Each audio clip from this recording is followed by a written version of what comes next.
Hello everybody, my name is James, hope you're doing well and welcome back to another video, and today we're going to be talking about updates ahead of the Brazilian Grand Prix weekend. If you enjoyed the video, make sure to leave a like and subscribe for more Formula 1 content. Also make sure to follow me and exit James's pit lane, I'll leave a link in the description, but let's jump straight into the video. So I thought I'd start off by talking about the weather forecast for the weekend, and well, it looks like there could be a chance of rain over the 3 days. I mean, according to the official F1 website, on Friday, the chance of rain is 40%, with the conditions set to be partly to mostly cloudy, but likely dry in the morning, becoming unsettled in the afternoon, with a gradually increasing chance of showers, possibly thundery, in the evening. Then on Saturday, when you have the sprint and qualifying, the chance of rain has increased to 80%, with the forecast being very unsettled air mass with high chance of showers, possibly thundery in the morning, decreasing a bit in the afternoon. Strong wind expected westerly, with gusts up to 75 km/h possible.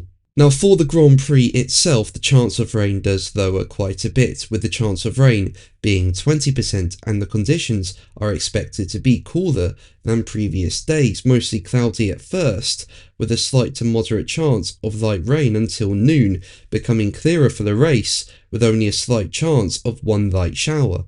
Now, if we remember back to last year's Brazilian Grand Prix, Max Verstappen dominated that Grand Prix. It was raining during the Grand Prix. Verstappen was starting 17th on the grid, and yeah, he went on to take the lead and just pulled away from everyone. And on top of that, you had the Alpines getting a double podium. So yeah, anything can happen, I think, if it rains in Brazil this weekend, but I do think it will be to Max's advantage because he is really good in the rain, especially around Brazil. Now, on the subject of Verstappen, he's detailed how Red Bull's upgrades and changes have enabled him to run the more aggressive setups that he wants. As we know, following the Dutch Grand Prix in August, Red Bull have really improved that car and they've started winning more Grand Prix, and Verstappen has brought himself into title contention, with him now being just 36 points off the lead.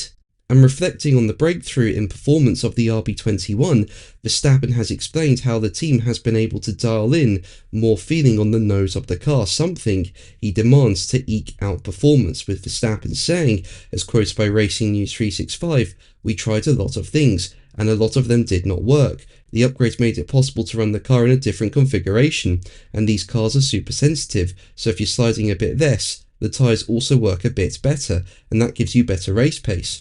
So there were a lot of things that just came together, which suddenly unlocked quite a bit more pace within the car. Naturally, that gives me a bit more confidence, and it allowed us to set the car up a little bit more aggressively, a little bit more on the nose, and without losing the rear, and that's exactly what you want. It's impossible to know how competitive we're going to be, so I will just race my race.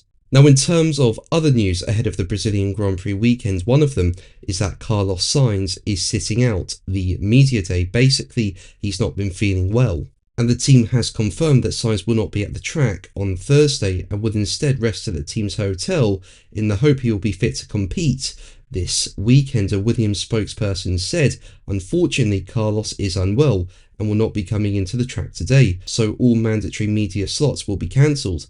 Apologies for any inconvenience." Now, on top of that, it's also been revealed that ahead of the Brazilian Grand Prix weekend, Oscar Piastri's McLaren was subject to extensive physical inspections. Basically, after the race in Mexico City, Oscar's car was randomly chosen among the top 10 cars for more extensive physical inspections, with the technical delegates report being released in Brazil, and it said, subject to these physical inspections were the front and rear suspension sensors and their loom routing. In particular, the following items were checked: the identification of the sensors, the connection to the FIA standard ECU, data logging of signals, the homologation status of the sensors, TD001 submissions.